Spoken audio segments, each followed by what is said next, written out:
سو فاینلی پېښور زلمي لوبه وګټله او د ټولو میچونو بدلې په یو میچ کې واغشتله. دا څنګه طریقې سره چې بیټینګ وکړو او دا څنګه طریقې سره چې بولینګ وکړو، هدې وکړو یار، ایبسولوټلی انبلیویبل. دا سټارټ کې چې 2 وکټې پرېوتې، د هغې نه پس چې د هر بیټسمین وراوته او بالکل زه به ووایم داسې بدل پام سره بیټینګ وکړو. حیران یې پاتې کړو یار چې دا دوی کې کم روح ننوتی و. خارج سره ووته، مکمل پل چارج کې، ټي کې سی مکمل پل چارج کې، حسین طلعت سلویسٹ بیٹسمین هغه هم چارج کې، اوس چې کوم دی اون او واپس چې کوم عبدالصمد. واو یار، واټ ا سټننګ بیټینګ، بالکل دا زړه راله یخ کا. بیا بولینګ کې علي رضا، د فیوچر سٹار فار پاکستان کرکٹ ټیم، د فیوچر سٹار، بالکل انبلیویبل.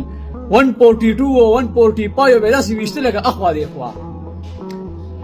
بس بابر اعظم په ینګ ټیلنٹ باندې محنت کی، بابر اعظم کې مې دا کار لګي، ینګ ټیلنٹ را مخې ته کوي. ویل نه یار، بگ لو بگ ریسپیکٹ.